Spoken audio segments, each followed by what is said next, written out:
अथ विराट शरीर की उत्पत्ति।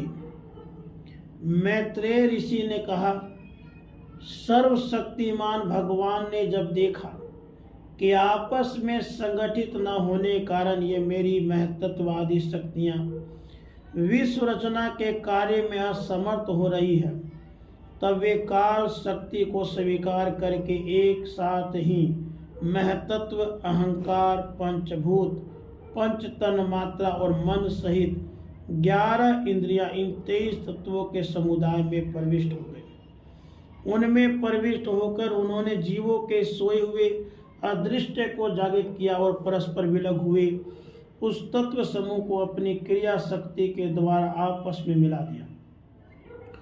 इस प्रकार जब भगवान ने अदृष्ट को कार्य उन्मुख किया, तब उस 23 तत्वों के समूह ने भगवान की प्रेरणा से अपने अंशों द्वारा आदि पुरुष विराट को उत्पन्न किया। अर्थात जब भगवान ने अंश रूप से अपने उस शरीर में प्रवेश किया, तब वह विश्व रचना करने वाला महतत्वादि का समुदाय एक दूसरे से मिलकर परिणाम को प्राप्त हुआ।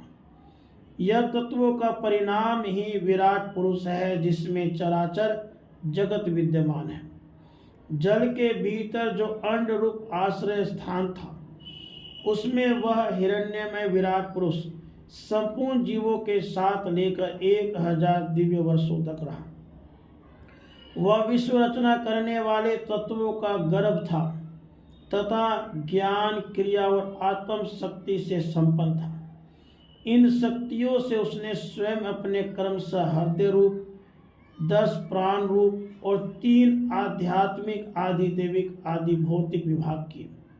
यह विराट पुरुष ही प्रथम जीव होने के कारण समस्त जीवों का आत्मा, जीव रूप होने के कारण परमात्मा का अंश और प्रथम अभिव्यक्त होने के कारण भगवान का आदि अवतार है। यह संपूर्ण भूत समुदाय उसी में प्रकाशित होता है। यह अध्यात्म, अधिभूत, अधिदेव रूप से 3 प्रकार का, प्राण रूप से 10 प्रकार का और हृदय रूप से 1 प्रकार का है। फिर विश्व की रचना करने वाले महतत्व आदि के अधिपति श्री भगवान ने उनकी प्रार्थना को समन कर उनकी वृत्तियों को जगाने के लिए अपने चेतन रूप तेज से उस विराट पुरुष को प्रकाशित किया, उसे जगाया। उसके जागृत होते ही देवताओं के लिए कितने स्थान प्रकट हुए, यह मैं बतलाता हूँ। विराट पुरुष के पहले मुख प्रकट हुआ, उसमें लोकपाल अग्नि अपने अंश वाग इंद्रिय के समेत प्रविष्ट हो गया, जिससे अजीव बोलता है। फिर विराट पुरुष के तालु उत्पन्न हुआ, उसमें लोकपाल वरुण अपने अंश रसन इंद्रियों के सहित स्थित हुआ, जिससे जीव रस ग्रहण करता है। इसके पश्चात उस विराट पुरुष के नथुने प्रकट हुए, उनमें दोनों अश्वनी कुमार अपने अंश घ्राण इंद्रियों के सहित प्रविष्ट हुए, जिससे जीव गंध ग्रहण करता है। इसी प्रकार जब उस विराट देह में आंखें प्रकट हुई, तब उनमें अपने अंश नेत्र इंद्रियों के सहित लोकपति सूर्य ने प्रवेश किया, जिस नेत्र इंद्रिय से पुरुष का विविध रूपों का ज्ञान होता है। फिर उस विराट विग्रह में त्वचा उत्पन्न हुई, उसमें अपने अंश त्वग इंद्रिय के सहित वायु स्थित हुआ, जिससे त्वग इंद्रिय से जीव स्पर्श का अनुभव करता है। जब इसके कर्ण छिद्र प्रकट हुए, तब उनमें अपने अंश श्रवण इंद्रिय के सहित दिशाओं का प्रवेश हुआ, जिस श्रवण इंद्रिय से जीव को शब्द का ज्ञान होता है। फिर विराट शरीर में चर्म उत्पन्न हुआ, उसमें अपने अंश रोमों के सहित औषधियाँ स्थित हुई, जिन रोमों से जीव खुजली आदि का अनुभव करता है। अब उसके लिंग उत्पन्न हुआ, अपने इस आश्रय में प्रजापति ने अपने अंश वीर्य के सहित प्रवेश किया, जिससे जीव आनंद का अनुभव करता है। फिर विराट पुरुष के गुदा प्रकट हुई, उसमें लोकपाल मित्र ने अपने अंश वायु इंद्रियों के सहित प्रवेश किया, इससे जीव मल त्याग करता है। इसके पश्चात उसके हाथ प्रकट हुए, उनमें अपनी ग्रहण त्याग रूपा शक्ति के सहित देवराज इंद्र ने प्रवेश किया। इस शक्ति से जीव अपनी जीविका प्राप्त करता है। जब इसके चरण उत्पन्न हुए,